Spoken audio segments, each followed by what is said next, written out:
Então, estudo, vou chamar à frente o nosso presbítero Leandro, que está fazendo mais uma oração por ele. Curvem suas cabeças, vamos orar pelo nosso líder. Senhor Deus, Pai, te peço que o Senhor esteja conduzindo meu irmão, presbítero Leandro, de fato ele possa falar a verdade, manejar bem essa palavra, como já foi dito anteriormente, que ele possa praticá-la, expô-la aqui, meu Deus, e de fato ele vive essa palavra, agora está pregando. O Senhor fala por meio dele, usa ele, capacita ele mais e mais, Senhor, para que ele seja cada vez um servo diligente, servo constante na tua palavra, servo disciplinado, servo que prega verdadeiramente as Sagradas Escrituras, que não diminui nem acrescenta essas palavras, Senhor Deus, mas que é totalmente entregue ao Senhor, que se consagra ao Senhor no estudo e na oração, Senhor.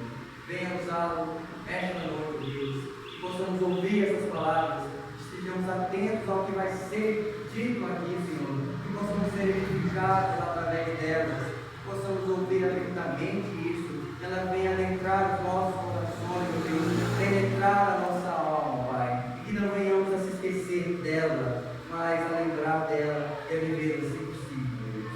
Essa oração que eu rendo a Ti, vem sobre nós, Senhor, vem sobre o mundo. Amém.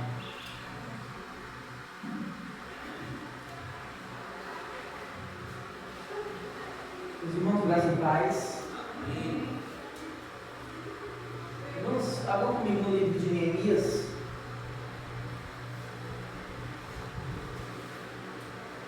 Neemias, capítulo 8. Neemias fica pouco antes do livro dos Salmos. Depois de Crônicas, Esdras, Neemias. De Salmos, voltando, né? Salmos, Jó, Esther e Neemias. Neemias capítulo 8.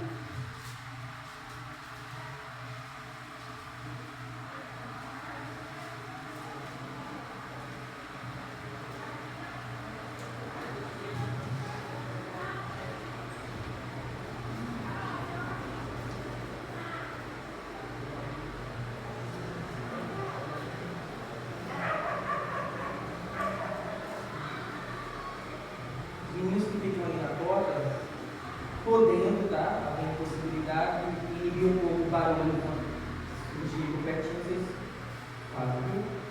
Neemias 8, versos 1 a 12. Eu pedi a atenção de vocês para essa leitura, irmãos. Esse é o estudo número 3 do nosso tema sobre revitalização de igreja, tá? Ou da igreja. Neemias 8, versos 1 a 12, diz assim a palavra de Deus. Acompanhem bem a leitura do texto.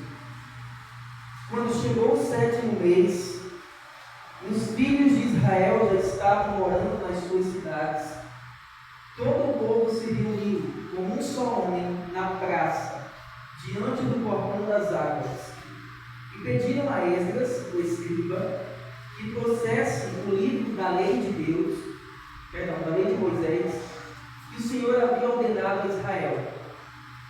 Esdras, o sacerdote, trouxe a lei diante da congregação, composta por homens, mulheres e todos os que eram capazes de entender.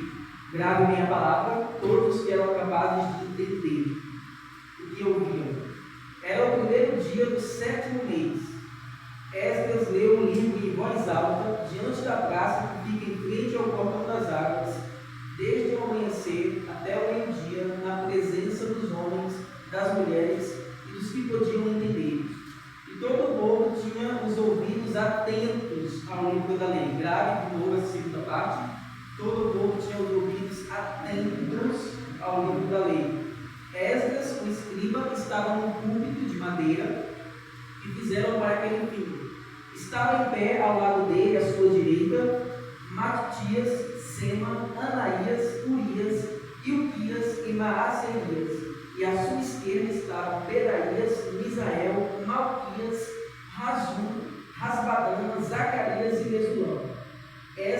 abriu o livro à vista de todo o povo, porque se encontrava no lugar mais elevado do que todo o povo. Quando abriu o livro, todo o povo se pôs em pé. Esdras louvou ao Senhor, o grande Deus, e todo o povo, levantando as mãos, respondeu: Amém, Amém. Inclinaram-se e adoraram o Senhor com o rosto em terra. E Jesua, Bani, Serebias, Jamim, Acube, Sabetai, Odias, Maaserias, Kelita, Azarias, Josabade, Nanã, Pelaías e os levitas ensinavam a lei ao povo, e o povo permanecia no seu lugar. Verso 8. Eles iam lendo o livro da lei de Deus claramente, dando explicações de maneira que todo o povo entendesse o que se lia. Terceira palavra, presta atenção aí. De maneira que o povo entendesse o que se lia. Verso 9. Neemias, que era o governador, e Esdras, sacerdote e escriba, e os levitas que ensinavam ao povo, disseram a todos: Este dia é consagrado ao Senhor nosso Deus, e por isso vocês não devem prantear nem chorar. Porque todo o povo chorava, ouvindo as palavras da lei. Então lhes disse: Vão para casa, comam e bebam, o que tiverem de melhor, e mandem porções aos que não têm nada preparado para si, porque este dia é consagrado ao nosso Senhor. Portanto, não fiquem tristes, porque a alegria do Senhor é a força de vocês. Os levitas tranquilizaram todo o povo, dizendo: Acalmem-se, porque este dia é santo, não fiquem tristes. Então todo o povo se foi para comer, beber, mandar porções aos que nada tinham, e fazer uma grande festa, porque tinham entendido as palavras que foram explicadas. Finalizando novamente a última parte, porque tinham entendido as palavras que foram explicadas. Amém? Irmãos,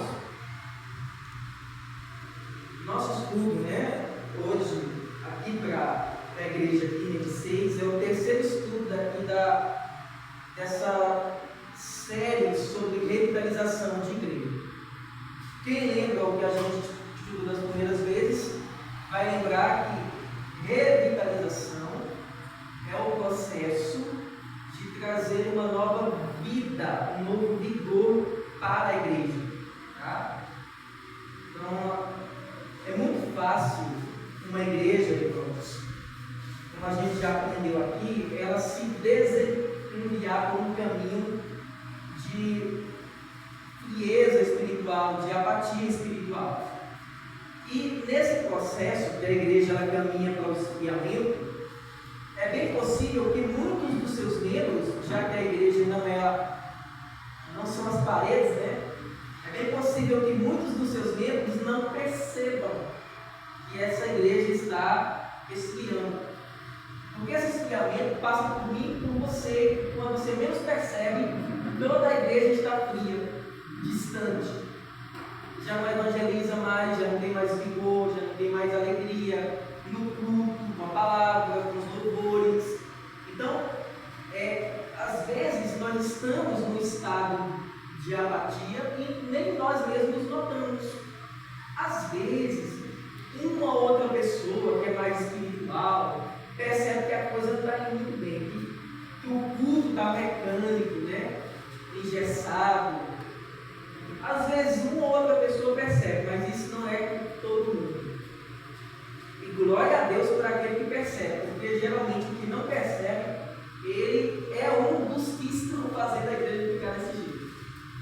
Mas irmãos, esse terceiro ponto que nós vamos ver hoje é sobre a Bíblia e a revitalização, tá? O que a Bíblia tem a ver com a revitalização? Só um minuto, irmãos. Se correr o bicho pega, se ficar o bicho come. Se deixar o vento, se tirar o vento, o cara não come. Irmãos, o que a Bíblia tem a ver com revitalização? Esse texto que nós lemos de Neemias é um texto muito interessante. Por quê? Neemias, ele foi um líder ali em Israel, quando Israel voltou da Babilônia, depois de 70 anos presa na Babilônia. qual foi o motivo de Israel ter sido preso, cativo, levado embora? Eu quero começar com vocês fazendo essa comparação entre Israel no Antigo Testamento, que era o povo de Deus, escolhido por Deus, e a igreja no Novo Testamento, nós. Eu quero fazer essa comparação para que vocês entendam o que eu estou querendo dizer. Israel era invencível. Ninguém podia vencer Israel. Por quê, irmãos? Porque simplesmente o Senhor dos exércitos estava com Israel. Toda luta que Israel travava, toda batalha que Israel travava, tudo que Israel fazia com base nas ordens do Senhor. Israel não podia dar um passo sequer se o Senhor não tivesse mandado. Quantas vezes vocês leem o Antigo Testamento, o livro de 1 Reis, 2 Reis, 1 Samuel, 2 Samuel, e vocês veem que os profetas, os reis, sempre consultavam o Senhor nos livros da batalha. A gente pode, Senhor, entregar essa batalha? O Senhor entregará nas nossas mãos este povo? E aí o Senhor respondia se sim ou se não. Nesse sentido, irmãos, Israel era invencível. E se tivessem permanecido com fidelidade ao Senhor, eles não teriam morrido, perecido. A razão de Israel ser levada presa, cativa, foi nada mais, nada menos do que a desobediência ao Senhor. Gravem isso, tá? Porque é muito importante para nós, como igreja, entendermos isso. Israel, irmãos, ele perdeu uma guerra para um pequeno exército de Ai. Pequeno. Porque havia pecado no meio do povo. E assim foi, à medida que o tempo foi passando, quando vocês leem a cronologia bíblica, né, a história, vocês veem que Israel foi cada vez mais se perdendo. De uma nação que era unificada, né, era um reino só, teve 3 reis apenas, foi Saul, Davi e quem? Salomão, né? A nação era uma só. Depois que Salomão passa, a nação de Israel se divide. Já começa o declínio, né? O Senhor Jesus Cristo disse que nenhuma casa dividida contra si mesmos venceria, né? Subsistiria. Israel se dividiu. Aí 10 tribos foram para o reino do norte, Israel, e 2 tribos foram para o reino do sul, Judá. Judá e Benjamim. Aí o que acontece? Por conta da desobediência,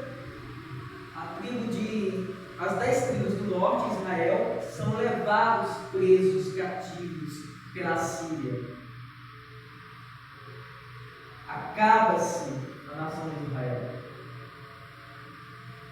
Depois se criou um povo mestiço e nasceu os samaritanos, essa mistura.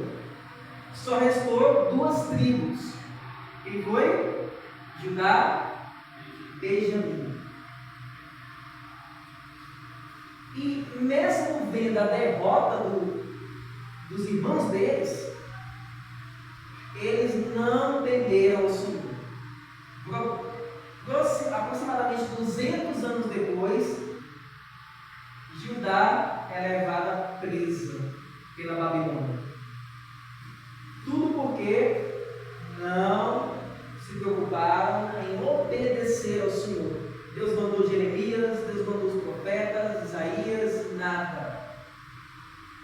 Ou seja, o povo de Israel, como povo espiritual, não como nação especialmente, mas como povo espiritual de Deus, já havia morrido faz tempo, estava na apatia espiritual, distante de Deus.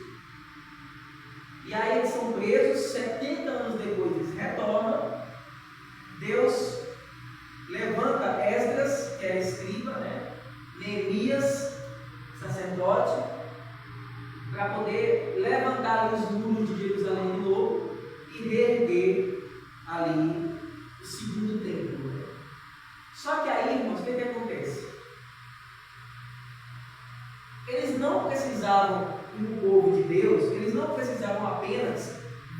voltar para Jerusalém de novo. Não era suficiente que eles voltassem para Jerusalém.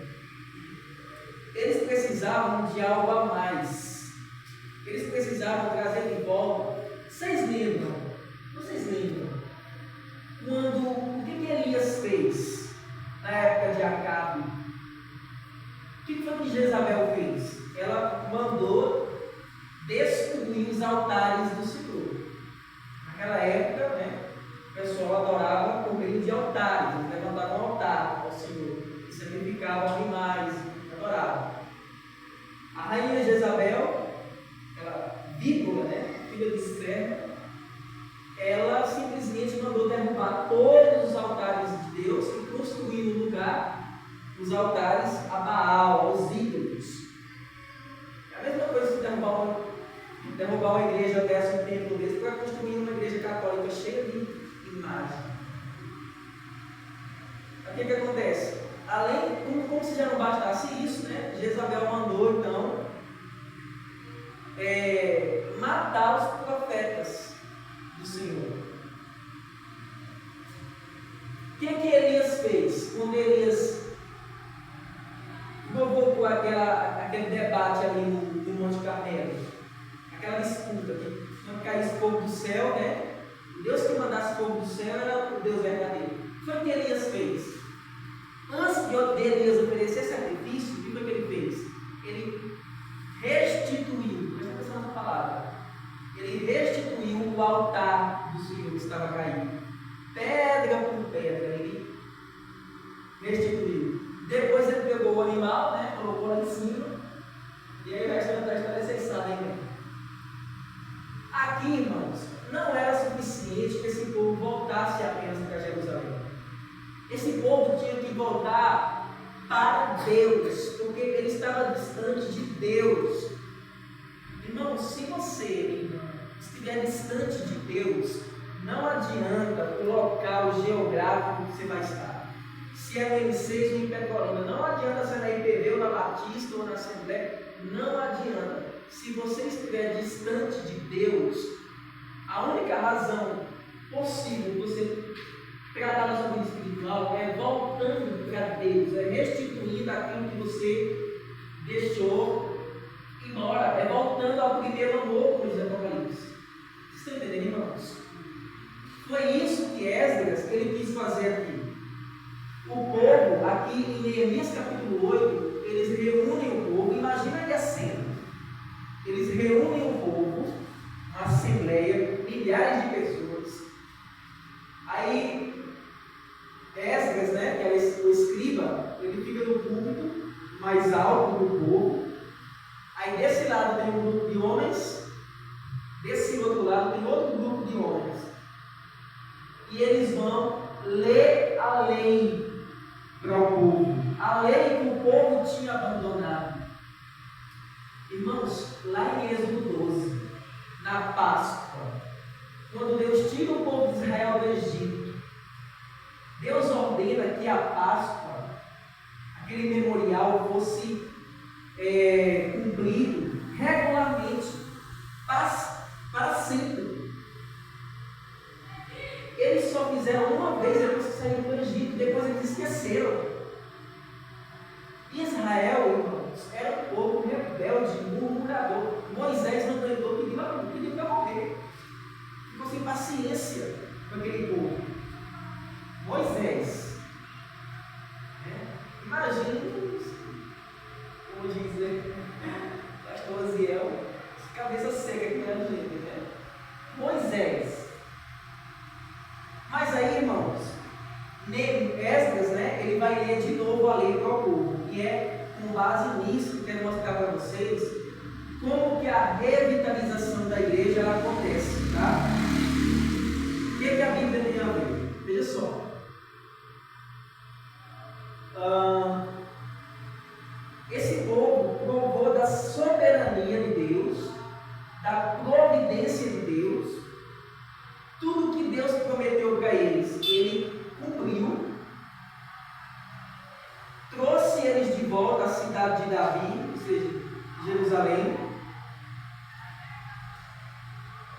E depois desse retorno, né, primeiro veio um grupo, depois veio o outro. Era muito importante para eles reatar o relacionamento com Deus e lembrar da aliança com Deus. E isso só seria possível através, olha só, da observância, ou seja, de guardar os mandamentos do Senhor. Ou seja, irmãos, a única forma desse povo reatar o relacionamento deles com Deus, que estava quebrado ali, era por meio da obediência. Lá no encontro dos jovens, na congregação que a gente fez, eu pensei, Senhor, que tema que eu devo levar para os jovens? Eu fiquei pensando. E lembrei, como se desse um estalo assim, discipulado. Mateus 28. Ide pelo mundo e fazer o quê? Discípulos. O que é isso? O que é isso? Mateus capítulo 5. Vendo Jesus as multidões, sentou-se e os seus discípulos se aproximaram. O que significa isso? Fazer discípulos. Será que você é um discípulo? Será que eu sou discípulo? O que é ser discípulo de Jesus, verdadeiramente falando? A gente estudou sobre isso lá e eu percebi, irmãos, que muitos de nós que cultuamos na IPV do Vale, né? Estou citando a gente para trazer essa responsabilidade para a gente, talvez não tenham entendido o que significa ser discípulo. Sabe o que é ser discípulo? É Jesus dizendo para Mateus trabalhando na coletoria, cobrando imposto, cheio do dinheiro, e Jesus chega para eles: segue-me. Mas Senhor, será que eu não posso continuar trabalhando mais um pouquinho? Segue-me. Ele tem que levantar e fazer o quê? Seguir. Sem perguntar o porquê, nem para quê. É Pedro pescando, jogando a rede lá, né? Ganha pão dele. Aí Jesus vem, segue-me. Mas Jesus, eu estou pescando em minha sogra. Até sogra não foi contigo. Aí, segue-me. Irmãos, o discipulado é isso, é o chamado de Jesus. E você responde com um sim, um amém, eis-me aqui, sem saber porquê, nem para quê, e não questionar. Esse é o discipulado, isso é ser discípulo. E esse povo tinha se esquecido. Aqui o povo de Israel era um povo murmurador. Quanta gente murmuradora a gente não tem? Quantos de nós não somos murmuradores? O povo de Israel era um povo que colocava obstáculo ao chamado de Deus. Eu acho que, não sei se eu vi com vocês aqui da última vez, lá no livro de Ageu condena o povo. Por quê? Porque o povo estava se preocupando apenas com os próprios interesses. O templo do Senhor vai ser reconstruído e o povo embelezando a casa deles. E Deus condena isso lá em Ageu, dizendo que eles estavam construindo as casas luxuosas enquanto o templo do Senhor estava acabado, arruinado, parado, a obra parada. O que significa isso, irmãos? Falta de prioridade para o reino de Deus, que esse povo não tinha. E quantos de nós também não temos prioridade para o reino? Quantos de nós não desobedecemos a Jesus quando ele diz lá: buscai antes primeiro o reino dos céus e a sua justiça, e o resto vai ser acrescentado. Aí a gente busca todo o resto primeiro. Não, vou buscar todo o resto primeiro, aí depois eu vou para a igreja e me conserto com relação às coisas da igreja. Se der para as coisas da igreja, deu. Lembra de Abel e Caim? O pecado de Abel e Caim, né, a diferença entre um e o outro ali era basicamente a mesma, que era a prioridade que um tinha com relação a Deus e o outro não. Enquanto Abel ofereceu o melhor que ele tinha, Caim ofereceu provavelmente o resto que ele tinha. E muitas como Caim, né? Oferecemos o resto do nosso tempo, o resto dos nossos recursos, o resto da nossa saúde, o resto.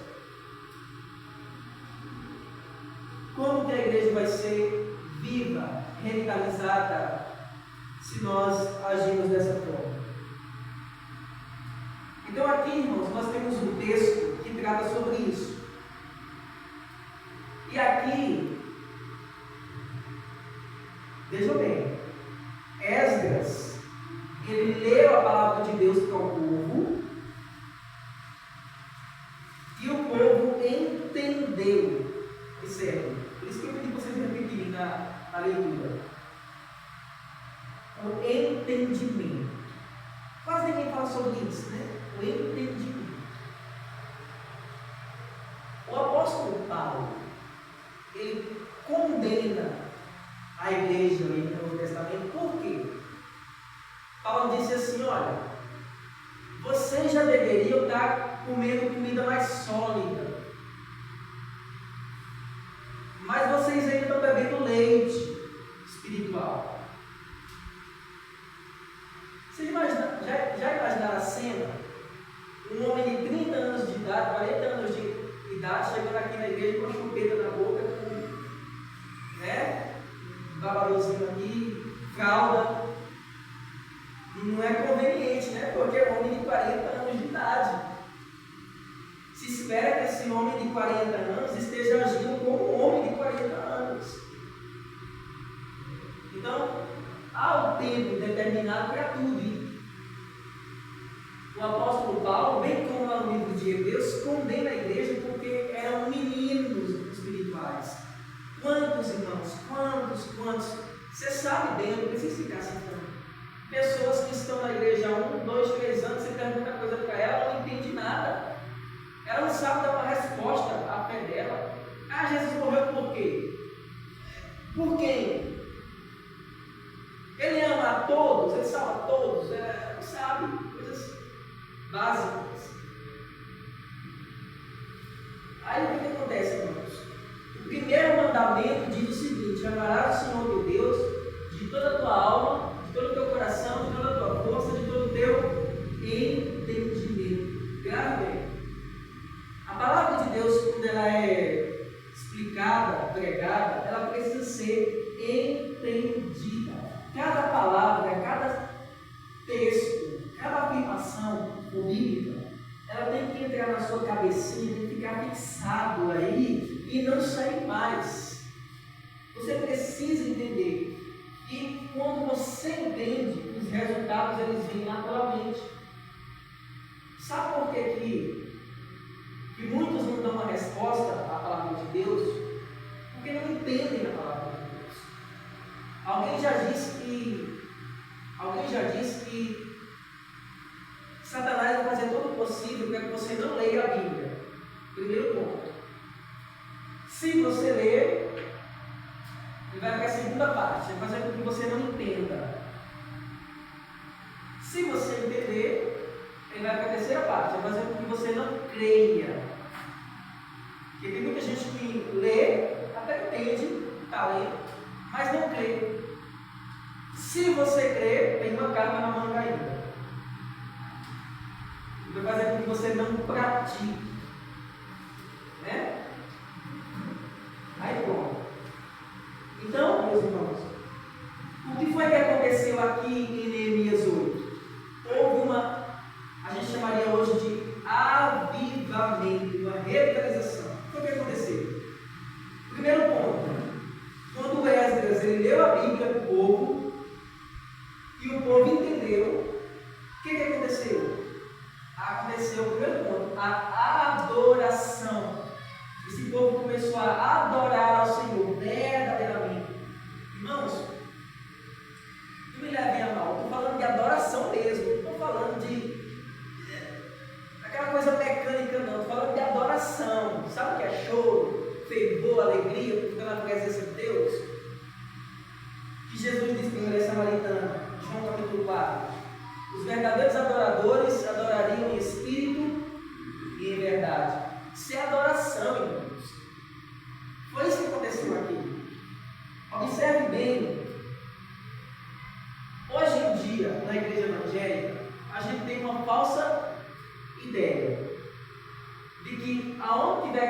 aonde tiver ali bagunça, está tendo verdadeira adoração. Não. Aonde tiver muito show, está tendo verdadeira adoração. Não. A adoração verdadeira, olha que coisa legal. A adoração verdadeira a Deus vem do entendimento correto acerca da doutrina de Deus. Você não pode adorar verdadeiramente a Deus se você não tiver uma concepção correta de Deus. Porque senão você vai estar adorando, sabe o quê? É ídolo. Aí eu já contei para vocês, né? Eu lembro, assim, no final do ano de 2021, 2022, foi bem complicado para a gente, né? No final de 2021 morreu meu irmão, aí no começo de 2022 morreu a minha avó, na metade de 2022 morreu uma prima de câncer. Pouco antes das eleições de 22 morreu meu avô, e depois das eleições, pouco depois das eleições, morreu meu primo, irmão dessa prima que tinha morrido. Essa minha prima que morreu, ela morreu na metade do ano de 2022. E ela, antes dela ir embora, ela morreu em São Paulo, ela estava aqui e foi para São Paulo. Eu disse, meu Deus, eu tenho que falar com ela, porque sabe aquela família que a gente tem, que a gente quase não fala? Passa anos e é uma relação distante. Aí eu disse, eu tenho que ver essa mulher até ir embora, porque provavelmente quando ela sair daqui vai ser a última vez que eu vou ver ela. Aí a gente foi, né, para a casa do meu primo, esse que morreu, o irmão dela, aqui em Petrolina, em São Gonçalo. Aí, quando eu cheguei lá, irmãos, eu fui com o propósito de levar a palavra para ela. Cavei, claro, mas levar a palavra. Para minha surpresa, já tinha lá um grupo de crentes, né, se não me engano, da Assembleia. E eu fiquei muito surpreso com aquilo, irmãos. Isso é para nós, isso é para nós. Eu fiquei muito surpreso com aquilo porque eles vieram de São Paulo, um grupinho, não sei se 100 pessoas, não lembro quantas. Eles vieram de São Paulo por causa dela, para levar ela de volta. Eu cheguei lá, eles disseram que estavam jejuando por ela. Eu passado acho que a noite orando por ela. Eram bem pentecostais, sabe? Aí lá para as tandas, né, a gente fez um culto, eu falei um pouco, depois o rapaz falou também. Aí depois eu fiquei sozinho com o pastor, né? Aí eu estou usando esse exemplo para poder mostrar para vocês aqui, que muita gente confunde, né? Eu creio que o pastor é sincero, mas ele disse assim, irmão, eu vim de São Paulo para cá e eu trouxe a minha carteirinha. Ele traz a carteirinha, né? Eu trouxe a minha carteirinha para, quando fui em alguma igreja, né, ser recebido e tal, como pastor. E eu fui numa igreja aqui perto, mas era uma igreja fria, irmão. Era fria. Sabe, um culto frio. E eu não estava me sentindo bem naquele culto. Mas aí eu ouvi o fogo caindo na igreja perto de mim. Eu usei essa palavra, irmão. Eu fiquei me segurando perto dele. Eu estava querendo. Me ajuda, Deus. E se eu escutei o fogo caindo aqui perto, eu fui para lá. Deus me chamou para lá. Eu escutei o fogo caindo. Quando eu cheguei lá, o fogo caiu. Irmãos, o que ele estava falando? O que ele estava falando? Era que naquela igreja estava tendo grito, estava tendo pulo, estava tendo barulho, era só isso. O fogo era isso. Irmãos, a adoração verdadeira, ela é fruto não da emoção. A emoção é uma consequência.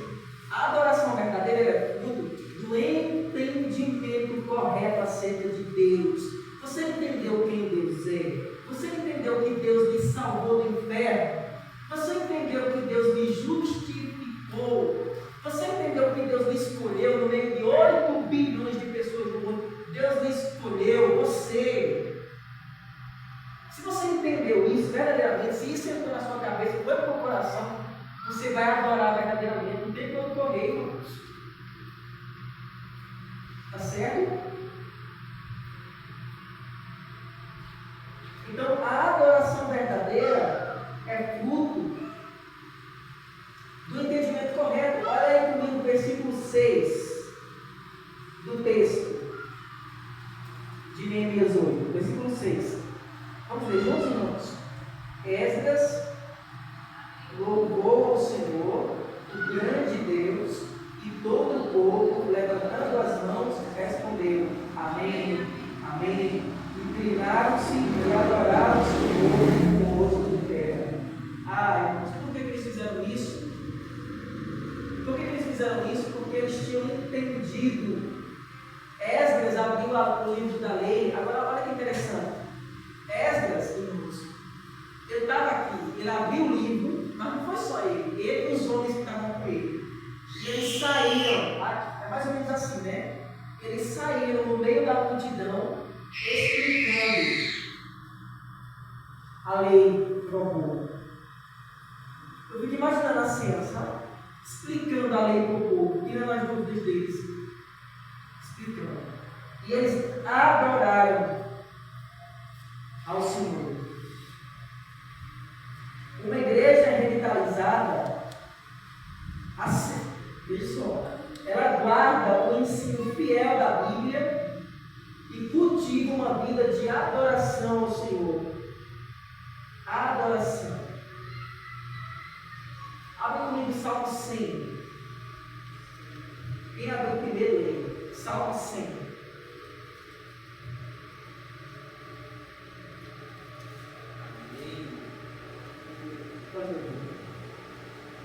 Celebrem com júbilo ao Senhor todas as terras. Sirvam ao Senhor com alegria. Apresentem-se diante dele com cântico. Saibam que o Senhor é Deus. Foi Ele que nos fez e dele somos. Somos o seu povo e rebanho do seu pastor. Olha a ordem aí. Celebrem ao Senhor com júbilo todas as terras. Olha o que diz Colossenses 3, 15. Que a paz de Cristo seja. Colossenses 3, 16. Que a palavra de Cristo habite ricamente em vocês. Olha só.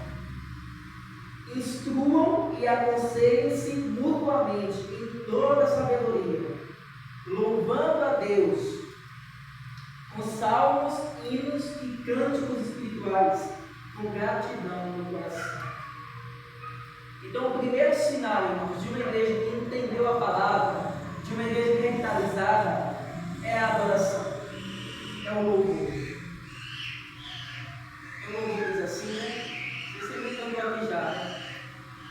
Você vai cantar depois, é muito bonito isso, cara. Que as palavras dos meus lábios e o meditar do coração agradem a ti, ó Senhor. Ainda não é, né? Vamos cantar. É adoração, irmãos.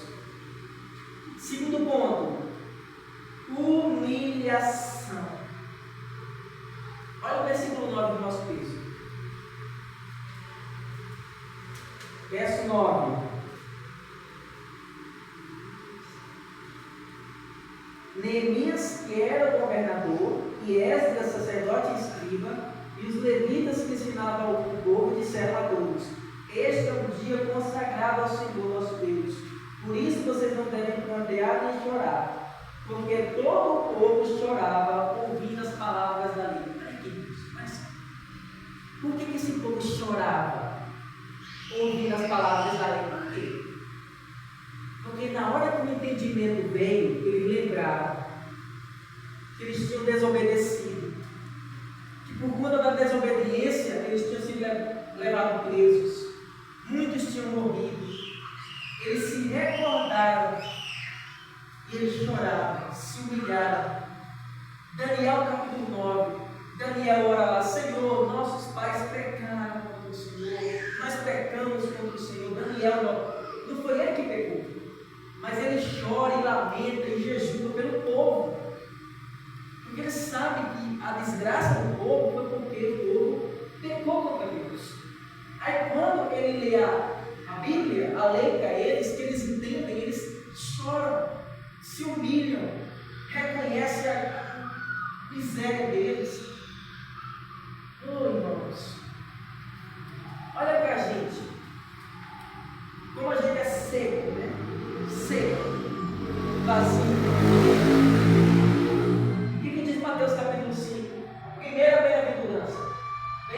Bem-aventurados os pobres, espírito, o que diz o reino dos céus. Aí depois, bem-aventurados os que choram, porque serão consolados. Esse povo chorou, irmãos.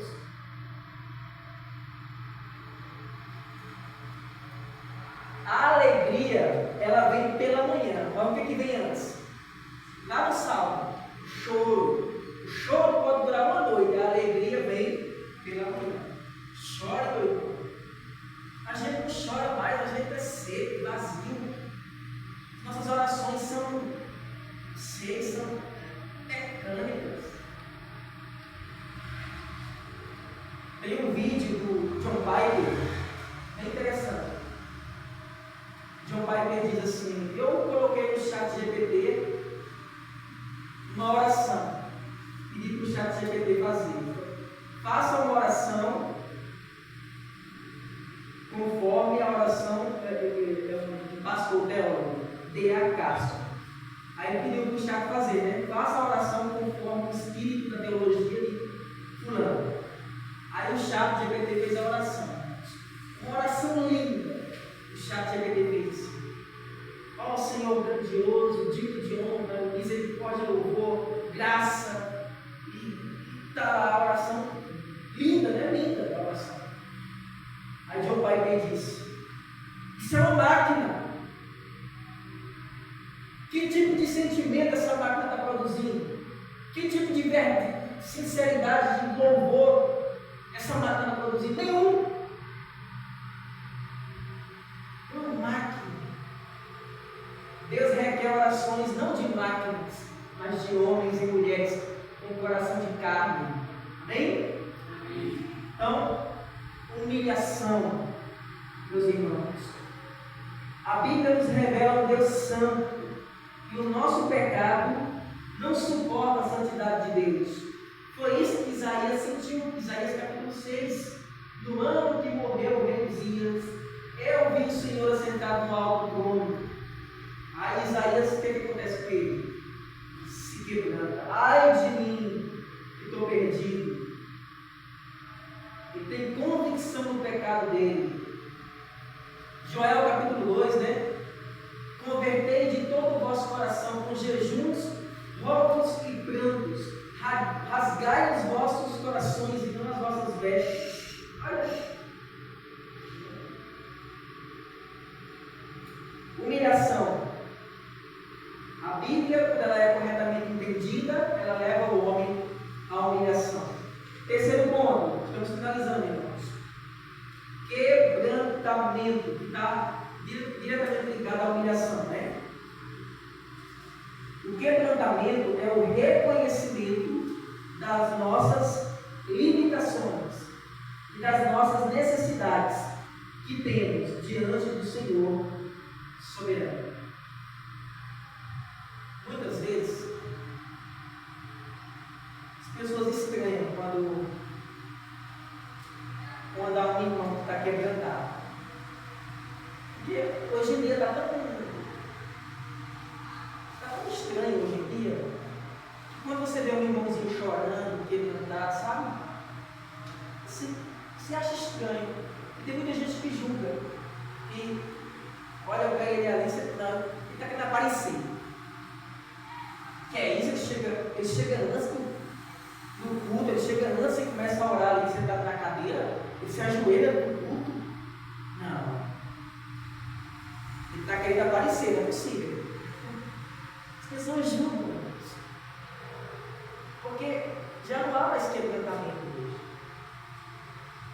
Eu tenho para mim, irmãos, eu fico pensando aqui nos meus botões. Se o Espírito Santo baixasse aqui na gente, verdadeiramente promovesse um avivamento, quando a gente se derramasse em prantos aqui, como é que seria? Será que a gente. Como é que seria? Quebrantamento. Após ouvir a pregação da palavra, os corações quebrantados, eles perguntaram a Pedro, lá em Atos capítulo 2, o que aconteceu? Lembra que Pedro pegou o sermão e converteu 3.000 pessoas? O que foi que aconteceu? Pedro não disse assim no final do culto: Pedro não falou isso. Sabe o que Pedro fez? Pedro apontou o pecado do povo. Pedro disse: sabe Jesus, aquele Jesus que 50 dias atrás morreu crucificado?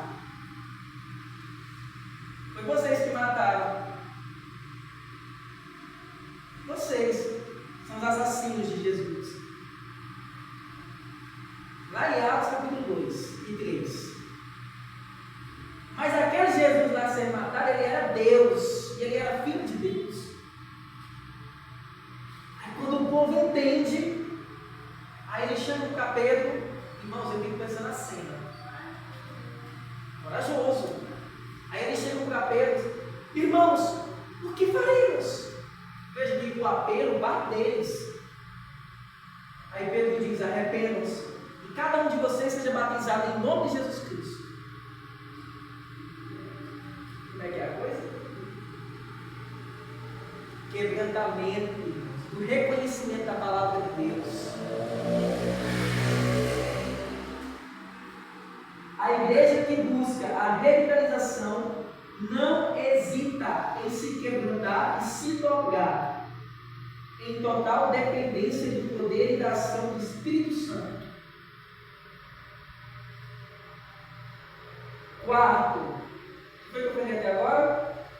Adoração, humilhação, quebrantamento. Ainda não, isso aí vem depois, tá? Não desse como negócio. Alegria. Alegria, irmãos.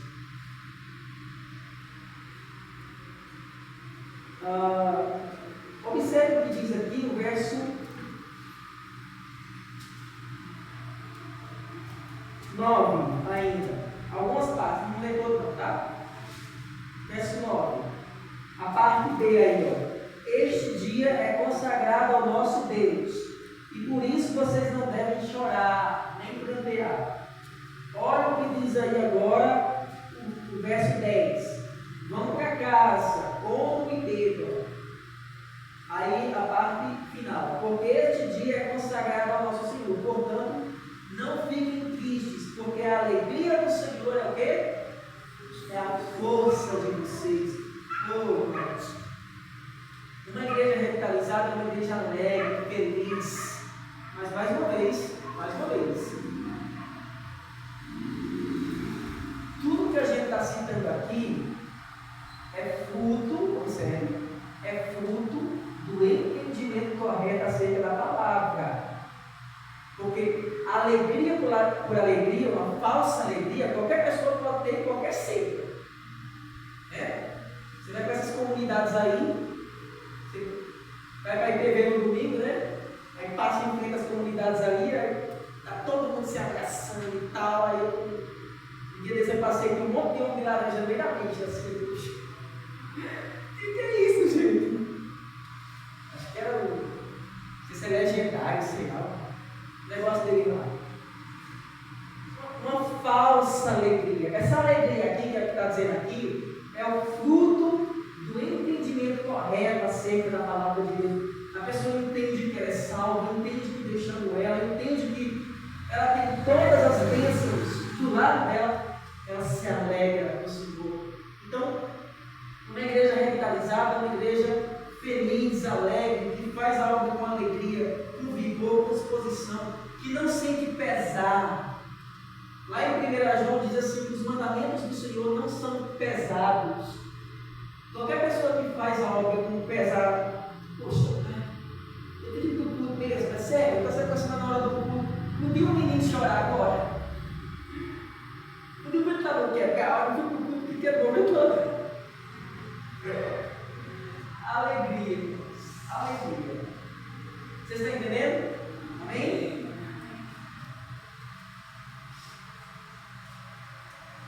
A aplicação fiel das Escrituras é consolo, é bálsamo, remédio, que conduz a igreja à felicidade em Cristo.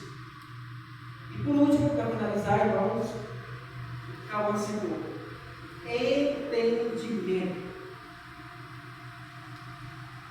Esdras estava diante de um grande desafio. Observe.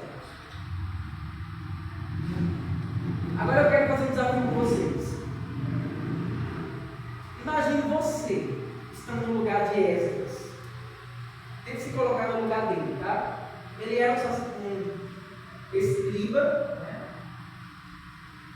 Imagina o povo, a multidão diante dele.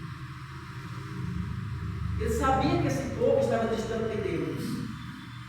Ele sabia que esse povo tinha sido presa, levado embora, cativo. Por quê? Porque tinha se afastado de Deus. Era um povo falso, era um povo que a adoração deles era falsa.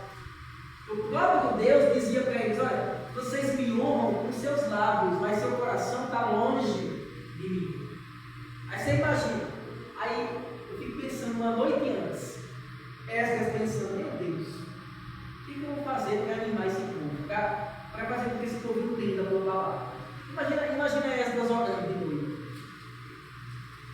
Meu Deus, o que eu vou fazer? É um povo frio, Senhor, um povo distante. O que eu vou fazer para esse povo sentir prazer no Senhor?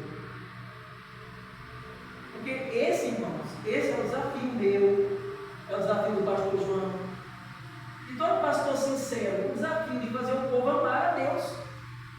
Não é encher o povo de conhecimento, é fazer o povo amar a Deus. Davi disse assim, rios de lágrimas, eu esqueci o salmo agora, mas Davi disse isso: rios de lágrimas caem dos meus olhos, porque os homens não amam a tua lei. O problema do povo não é que o povo não conhecia, era que o povo não amava. E Davi sabia disso. Aí você imagina a cena, você coloca no lugar dele. Como? Aí eu imagino que ele tenha orado muito, né? Aí ele explica, detalhe por detalhe, a Bíblia do povo. Se preocupa em explicar. Ele teve sucesso ou não? Será que ele teve sucesso ou não? Olha o verso 12 aí comigo. Neemias 8:12. Então o povo, quando terminou o culto, olha só, então o povo se foi para comer, beber, mandar porções aos que nada tinham e fazer uma grande festa. Porque, vamos ler juntos a parte no final? Porque tinham entendido. Eita, a alegria veio, a alegria brotou, eles foram fazer festa. Por quê? Porque eles entenderam a palavra, irmãos. Eles não chegaram em casa para de assistir. Enfim, eles se alegraram. Se alegraram, eles foram comer. Lembra do cego Bartimeu? Jesus, filho de Davi, tem compaixão de mim, lá em Lucas 18, né? Aí quando Jesus ouve ele, fala com ele, salva ele, o que ele faz? Ele sai com alegria, ele diz. Porque ele entendeu, o entendimento, irmãos. Uma igreja revitalizada é uma igreja que entende a pregação, que entende o estudo que está sendo pregado. Se perguntasse assim, irmãos, qual foi o estudo da quarta-feira passada? Hein? Se perguntasse assim, Samuel, qual foi o estudo do sermão do domingo passado?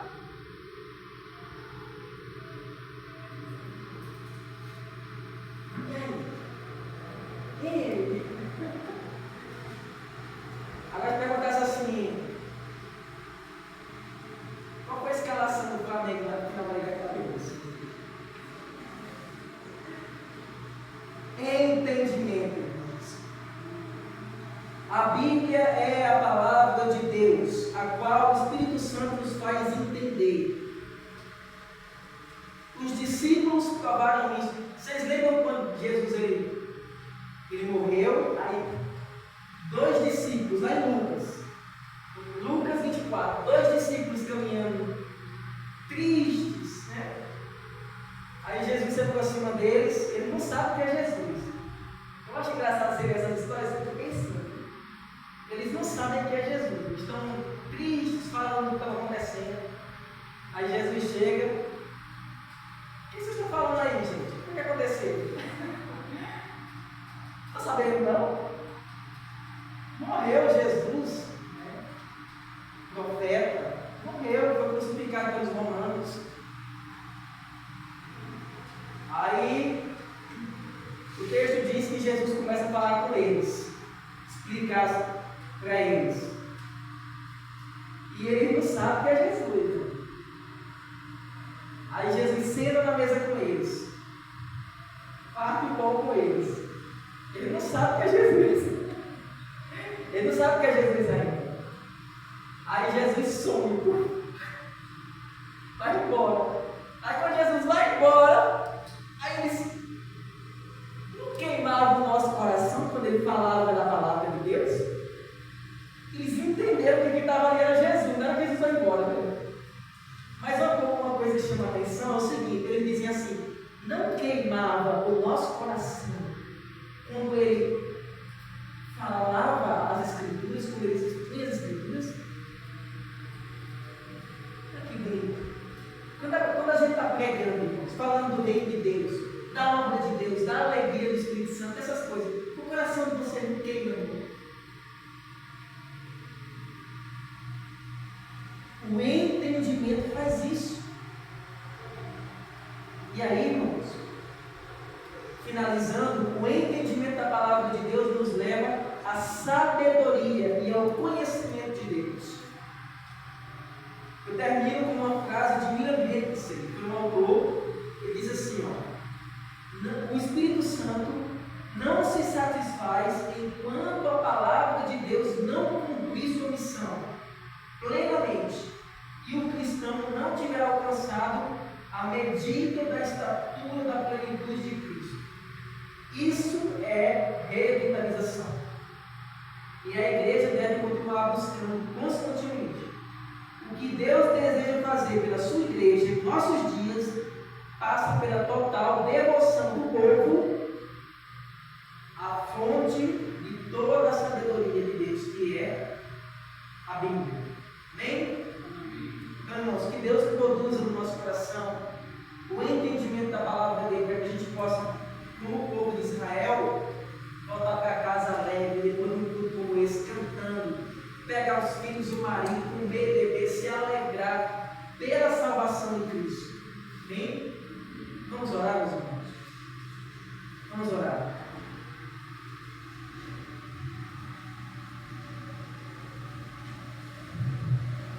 Ó Deus, Pai Santo,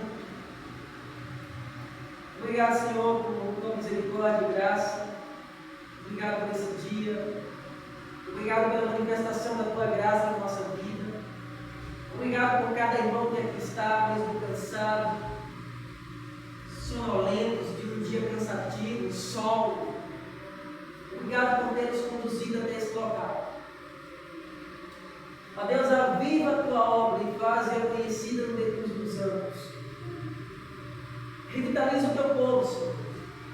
Nos dá o correto entendimento da palavra e com ela também a verdadeira adoração, também a humilhação, o quebrantamento, a alegria, o entendimento, para que o teu povo possa adorá-lo em espírito e em verdade, e para que esse culto não seja meramente uma reunião como qualquer outra, mas seja um momento em que o povo pequeno se reúne, mas um povo cheio do poder de Deus, para louvar teu nome, engrandecer teu nome, cultuar o Deus vivo e verdadeiro.